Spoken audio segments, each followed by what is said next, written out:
iHeart, get ready. Fantasy football is here. Welcome to the Scout Fantasy Show. ScoutFantasy.com is home to the Fantasy Football World Championships and the best players in the world. Real money winners giving their secrets to help you win. Now exclusively on iHeart. This is the Scout Fantasy Show with your host, the one, the only, Dr. Roto. Guys, it's Dr. Roto from Scout Fantasy Sports, and let's do our podcast today. Let's get it going. Let's talk about a bunch of things, and you know what? I'm going to do a lot of different things. I'm going to talk different sports today. Do you know why? Because it's that time of year. It's that time of year. First of all, the Texans are promoting Mike Vrabel to defensive coordinator. What's up with that? I guess Romeo Crennel is going to be the assistant head coach, but I know they wanted to keep Vrabel. So by bringing Vrabel to the defensive coordinator and moving Romeo Crennel to like assistant head coach, that's what's going to happen. So look, Romeo's not going to be a head coach anywhere else, but Vrabel will be. So this helps pad his resume. I would think Vrabel will be a very, very, very hot commodity next year. Very. Especially if the Texans defense plays as well as it did this year. He will be one of the top guys out there. I think he'll have a choice of where he wants to coach. I like him. Good move by the Texans. Good move by Bill O'Brien. Bad move by Bill O'Brien because he's going to do his own offensive plays. So John McClain, who is, I would think, the dean. He's covered the NFL for the Houston Chronicle for 38 years. Texans won't hire an offensive coordinator who plays George Godsey. O'Brien will call plays. Wide receivers coach Sean Ryan will be moved to quarterback coach. We thought this could happen. I don't really like it. I'm not a fan of it. I don't think it's a good move. But it's what they're doing. To me, I just think that O'Brien is doing this to say, look, I worked with this guy. I did everything I could, and he sucks. Right? I did everything I could, but he sucks. Right? So I think that's what he's saying there. Okay? So right now, NFL Network's Mike Silver reports Falcons offensive coordinator Kyle Shanahan is almost certain to accept the 49ers offer. Let's put it this way. If Kyle Shanahan says no, the next phone call that the 49ers are making are me. Dr. Roto, will you be the coach? Maybe. I will not give you a definitive answer just yet. I kind of like Florida. I don't know if I want to move to the Bay Area. I'm just throwing it out there. All right? I'm just saying. But right now, the 49ers are Kyle Shanahan, or you know what? Maybe Kyle Shanahan. Now, we talked about this morning on our radio show. Kyle Shanahan is one of the few guys who could actually take this job. So if Seattle offensive coach Tom Gable went there, and they lost for 2 years and were a disaster, Tom Gable would never coach again in the NFL. It'd be his demise.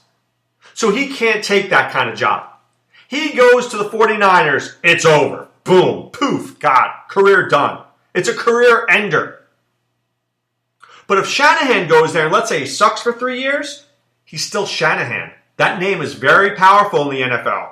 Shanahan. Let it roll off your tongue. Shanahan. Mike Shanahan. Kyle Shanahan. So he goes to be an offensive coordinator for somewhere for 3 years. Some team will give him a shot. Boom. It'll be the Josh McDaniels experiment. McDaniels goes, fails, comes back to the Patriots. He'll get another shot next year. But McDaniels was smart.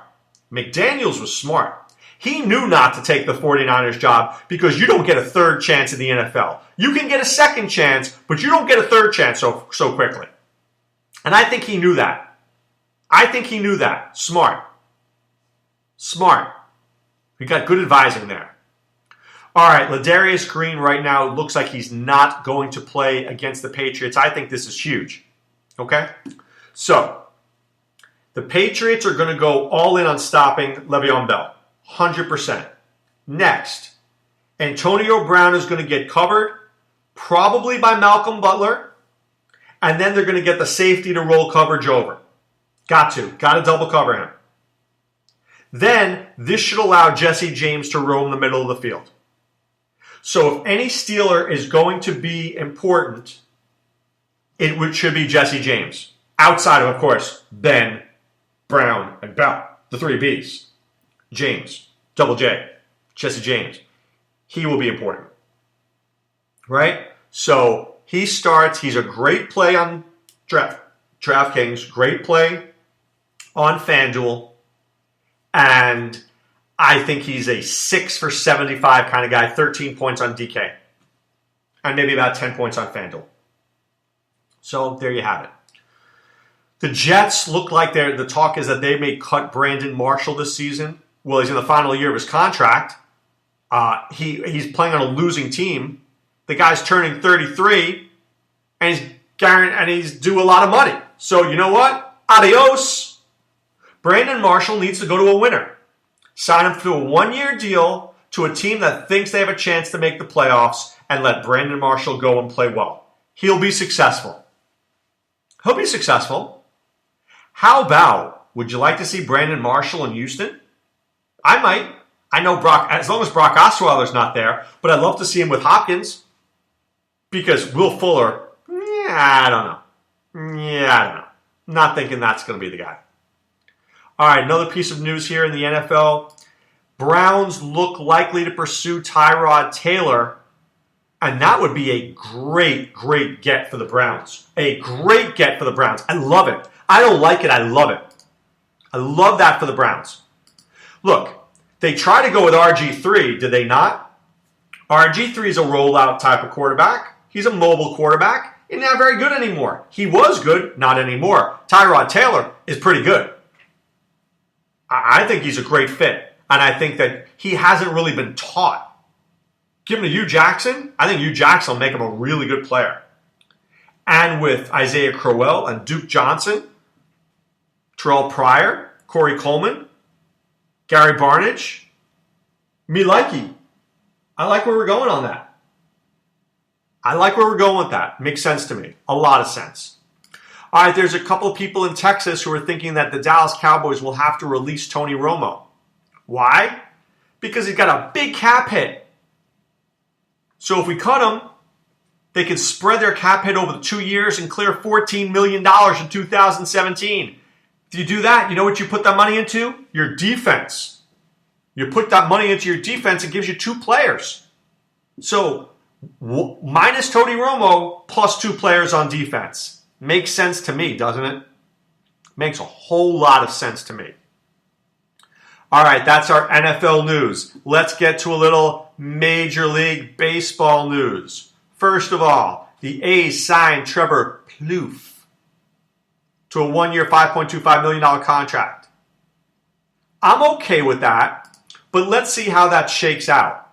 So now that Plouffe is there, I think Plouffe goes to, I would say, third base, and then Ryan Healy goes to first. But this way, you don't have to commit to Healy the whole way. You do a little first base, you do a little DH, but Plouffe is definitely a better defensive player. It works. All right? I have no problem with that. I still like Ryan Healy. Good player. Plouffe is solid. For $5 million? Really? Easy. That's a good one. So, and then you trade him. Maybe he has a good start for you. Maybe he plays well. See, this is why the A's are very smart. You sign a Plouffe for $5 million. Pretty good contract, right? Then, when a team like, let's say, the Boston Red Sox realize that Big Panda Sandoval stinks, and they're making the playoff run, oh, hello, Billy Bean. I'm thinking of trading Trevor Plouffe to you. Right, Red Sox? Don't you want him? He'll play third base. And the Red Sox give him some minor leaguer, some double-A guy. And the A's just got a double-A guy for a rental. Ryan Healy goes back to third base. Life goes on. Smart. Smart. All right, the Blue Jays re-signed Jose Bautista, 1 year, $18.5 million. All right? He'll go back to free agency. I don't think the Blue Jays really wanted him, but they gave him a break. They cut him a deal. Here, Jose, you've been good. We like you. We appreciate it. We could use you. Boom. Give you $18.5 million, and we'll get you started. We need you anyway. Right? I think he'd be better off going to be a DH somewhere, personally. Adam Ronis agrees with that. But look, at least he has a job. Jim Bowden of ESPN and Sirius XM says that Greg Holland is getting close to deciding on his next team. Very interesting to see what happens. One of the top relievers in the game was injured, and now after Tommy John surgery, who's going to get him? The Nationals make a lot of sense. What about the Rockies? What about the Brewers? What about the Reds? What about the Dodgers if Kenley Jansen moves on? What's going to happen there? That's a really interesting one. That is a really interesting play there to see where he ends up. I'm a big Greg Holland fan. Wait, do you remember when the Royals had Wade Davis, Greg Holland, and Kelvin Herrera? Wade Davis is now in Chicago. Kelvin Herrera is now the closer of the Royals, and we don't know where Greg Holland's going. But he'll be going somewhere. I guarantee you that. He'll be going somewhere. All right, in the NBA, how about a little NBA news? Chris Paul injured. Injured Chris Paul. Out for the next 6 to 8 weeks, torn ligament in his left thumb. Torn ligament in his left thumb. That's tough, right? So now, Blake Griffin probably out for another couple of weeks. Paul out for the next 6 to 8 weeks. When is the entire team going to get together? I'm not sure when this team will all be on the court together. Right? When will they all be playing at the same time? They better be doing it about a month before, because otherwise, I don't know how big their playoff run is going to go. Not sure about that. Not sure about their playoff run. That could be rough. All right. Reggie Bullock will remain in the starting lineup for Wednesday's game against the Hawks because KCP, Kentavious Caldwell-Pope, still injured. But Atlanta going to trade Mo Williams to Denver. The Hawks will reportedly send Mo Williams and some cash to the Nuggets. Denver will be sending rights to some dude. Some guy who will never be playing in the NBA. I don't know. Williams will probably be waived. All right? What can I tell you? Nothing major with this one. I think the major thing is, first of all, DFS-wise, Porzingis out on Wednesday. Secondly, Chris Paul. What does this do? Let's go back to Chris Paul. What does this do? Chris Paul's being injured looks to help Austin Rivers. Austin Rivers has played very well this year. A lot of people didn't like him. Why? He's Doc Rivers' son. How good is he? He's a pretty good player. I think he's a pretty good player. Let's look at Austin Rivers' last few games. 35 minutes, 16.6 assists. 31 minutes, 15 points, 2 assists, 2 steals. 33 minutes, 9 points, 5 assists, 4 rebounds. He's been all right. He's all right. Not going to kill you. Averaging 11 points, 2 rebounds, 2.5 assists, almost a steal a game. He's 24. How about Austin Rivers should still be in college? Or at least should have had more college time. Here's another guy who may benefit. How about Raymond Felton? Right? Raymond Felton, 32 years old. Still getting it done. 27 minutes, 15.6 assists last game. Game before that, 25 minutes, 15 points, 4 assists. So Raymond Felton can still certainly play this game of basketball. Right? So with no Chris Paul, Felton could easily be the point guard. Austin Rivers could be the 2 guard. Or, I think more likely, Rivers is the point guard. And then Felton gets some play. So I would think here, I would say 28 minutes to Rivers, 20 to Felton. Maybe 31 to Rivers, 17 to Felton. That seems about fair. If Rivers is playing well. If he's not, then it could be a Felton love fest. But at small forward, right now the Clippers are a wreck. Clippers are a wreck. Redick is playing small forward. Crawford, Rivers, I don't know. It's a mess. I think Felton could play 20 to 25 minutes. He's usable. Not great, but he's certainly usable. Right? Somebody that you have to watch in daily fantasy basketball. And if you're playing daily fantasy basketball, I want to talk about last night. So the games normally start at 7 p.m., but last night they started at 7:30. And last night at 7:21, word came out that Kyle Lowry of the Raptors was not going to play in the game. and instead Corey Joseph was going to play. Hold on, everybody. If you didn't have Corey Joseph in your lineup last night, you were in big trouble. But that information came out 9 minutes before tip-off. So here's what we are saying. If you are not by your computer within at least the last 30 to 40 minutes before game time, I don't recommend that you play NBA DFS. It's not a good life decision because you would have missed out on that information. And what should you have done? 1, put Corey Joseph in. 2, put DeMar DeRozan in. Boom. If you didn't have those guys in your lineup last night, you were lost. You probably didn't win a lot of money. Then later on, Luol Deng was out, but that it was like at 10 o'clock when lineups were already locked. If I had known that, I would have played Brandon Ingram. I mean, that was ridiculous. So be very careful. NBA is filled with landmines. Is this guy going to sit? Is he going to lose minutes? Is he in foul trouble? What's going to happen? Landmines. Be careful. It's a great sport, but you got to be very careful. Landmines all over the place. If you had Kyle Lowry in your lineup, that meant you weren't by your computer. You just flush money in a toilet. You like flushing money in a toilet? Because I know I don't. I don't like flushing money in a toilet. I like making money. And you know how you're going to make money? By going to scoutfantasy.com. That's right, scoutfantasy.com. Enter the promo code ROTO. That's ROTO. You pay for 1 month. We'll get you 2 more for free. And I'm blown away by the information there. I'm blown away by Sean Childs' team outlooks. Blown away.